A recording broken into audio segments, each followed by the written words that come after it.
Welcome everyone to my third video blog for the year, coming to you from the courtyard of University House. As always, I thank you for your questions.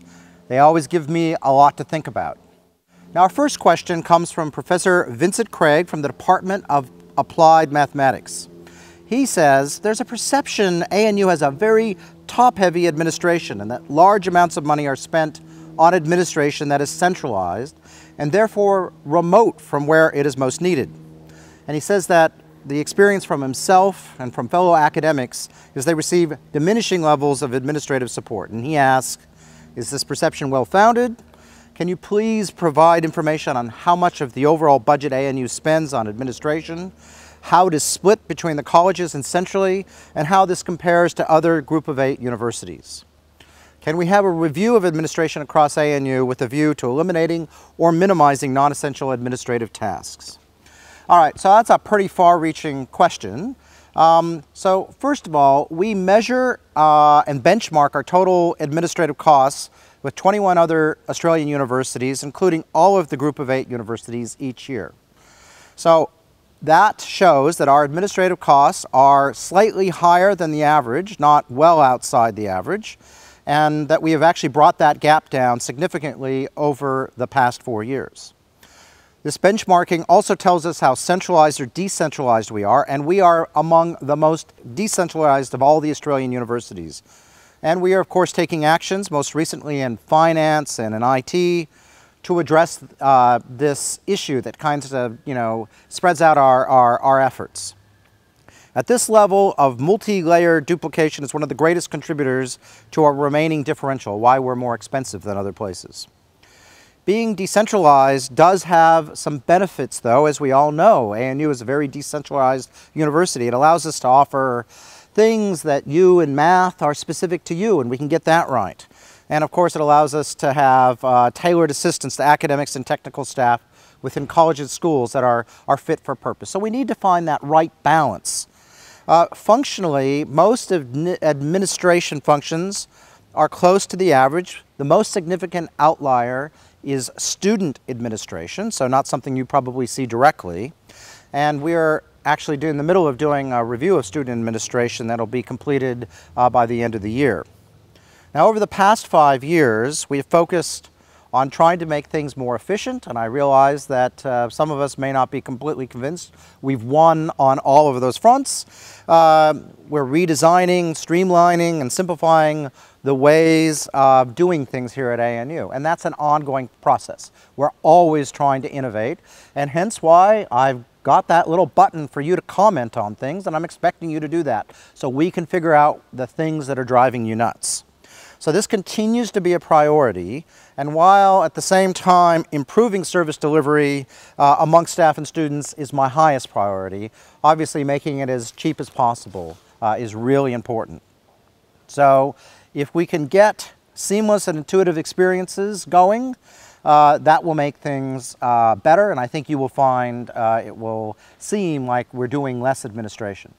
We do have to do some administration, I'm afraid, I think, keep the expectations of the federal government up, in terms of the accountability that we have.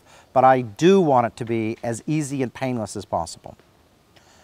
All right, for our second question comes from Anonymous. It's okay to put them in anonymously. And they write, can you speak about what the ideal relationship is between academics and professional staff, and what that looks like to me, and how we can better work together to achieve university strategic goals?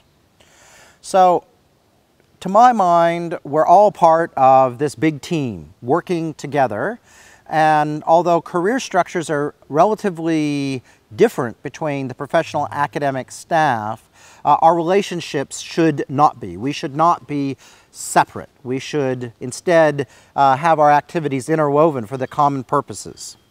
So professional staff can and do a lot to improve how the university operates to the overall mission. They're often the ones working behind the scenes to make sure that things happen when they're supposed to, and they provide a great deal of support so that academics can spend their time doing research and teaching and the things that we want them to.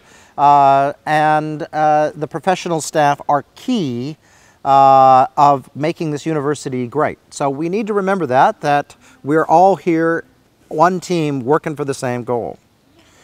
Fundamentally, though, the outputs of our academic staff are also university's products. They are the things the university is trying to deliver.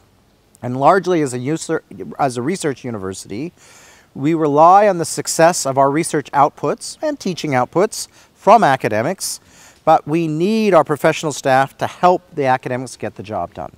Problems can arise when, for example, we have academics forced by our systems to act as professional staff, spend their time doing things other than their main mission.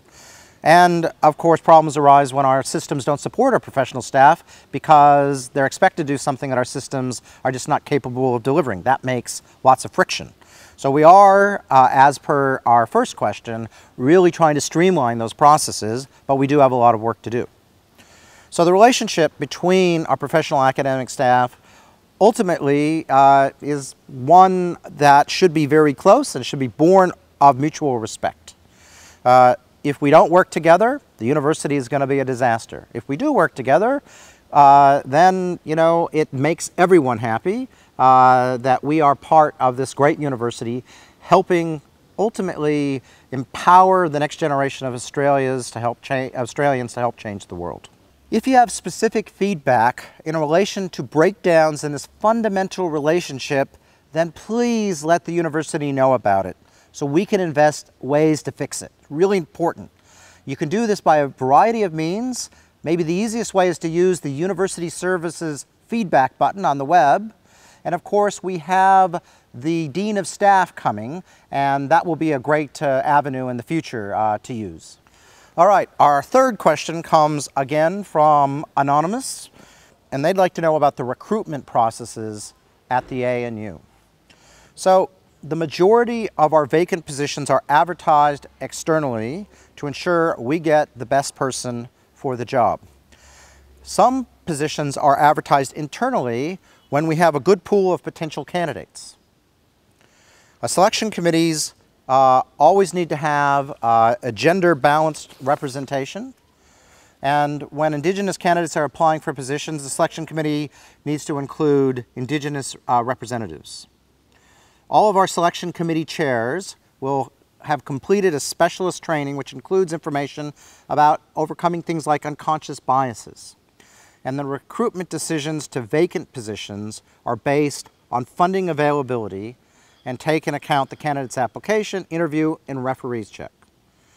So that's all for my April video blog. Keep your questions coming at vc.messages@anu.edu.au.